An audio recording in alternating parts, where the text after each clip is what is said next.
Afternoon. Thanks for coming out on a Sunday. Today is like a Tuesday for us, so it was a typical Tuesday practice, work day, and I thought they were focused and did a really nice job.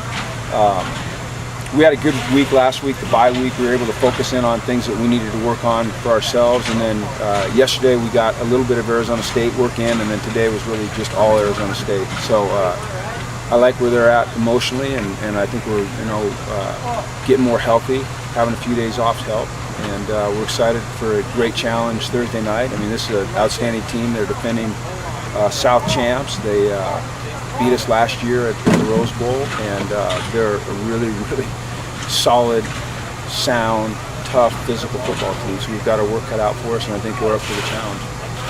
So how can I ask this delicately? You can. Is Brett playing?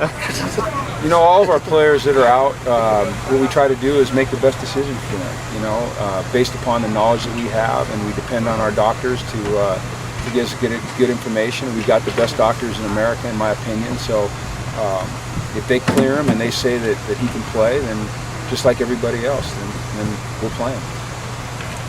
How hard is it to get ready for the beach? Not a lot of tape on him, not a lot known about him. Well, we primarily prepare for schemes. You know, nobody's going to scrap their scheme because of a certain player being either in or out. So more than anything, you're preparing for what they like to do, their tendencies, things that they've shown, and then at the same time, you've got to be prepared for things that they might add wrinkles because they've got a new guy playing that position. But every week you're going to have wrinkles, so you got to go back and concentrate on your rules and your fundamentals. So I don't think it's any more or less difficult than any other week. It's just different. There's less tape on it. Arizona State's been able to run the ball real well so far. What do they do that makes them so effective in the ground game? Well, they've got a tremendous running back in Foster. I mean, we've seen him now for a couple of years. We recruited him. I loved him coming out of high school. And he's proven to be everything we thought he'd be. I mean, he's a dynamic player. Their scheme is set up for their quarterback to have success running the ball, and Taylor Kelly had done a really nice job running the ball. They go fast, so they get a lot of plays in. They keep you off balance. You know, they try to wear you out a little bit. And I think all those things. And then they're physical. You know, Todd Graham's always had physical teams, and they're a physical bunch. Solid last name on the running back, too.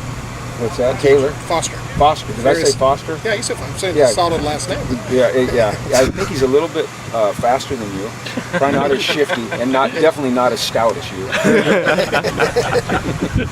I would say that's a fair assessment. Have you seen them adjust their defensive scheme at all after losing 9 starters?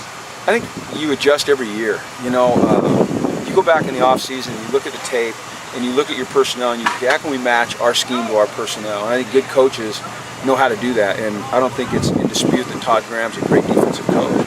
And so I think that they've done that. You know, now they're going to be aggressive, and one of the things that he does very well, and he does a lot of things very well, is during the game, right before the snap, is he's able to recognize offensive formations and personnel groups and get them in the right defense, and they react very quickly. I've never seen anyone as good as he is at doing that. So who knows what we're going to see. You know, we just have to be ready to adjust to whatever it is.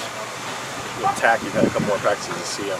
What does he bring to this team? What have you seen from him? You know, I don't know if we'll know for sure, you know, until a few games in. It's still very new for him. But he's got size, he's got length, he's got speed, and he's got natural pass rush ability. That's practice. You know, game's always different, but we'll get a chance to see him on Thursday night, and we'll get him some snaps and see where he is. And, you know, I think he's a great addition to this team. We're recruiting him for next year's class, and he's going to be able to come in and help us this year. So it's a real bonus for us. And our players have embraced him. I think he's loving it so far, and I'm just happy for him. And I can't wait to watch him play. What have you seen out of Priest the last couple of games? Kind of what I thought I'd see when we recruited him. You know, a guy that's got length, he can run, his confidence has grown. Like I've said all along, I'm still convinced he's a corner. You know, I think he's got all the traits to be a corner. I don't think it's always as easy as people think to come in and just be that shutdown corner, especially the way we play defense. And I see his confidence growing, you know, and that's a good thing. And as it grows and he becomes more comfortable doing what he's doing, then those natural skill sets that he has will come out. Okay, thanks everybody.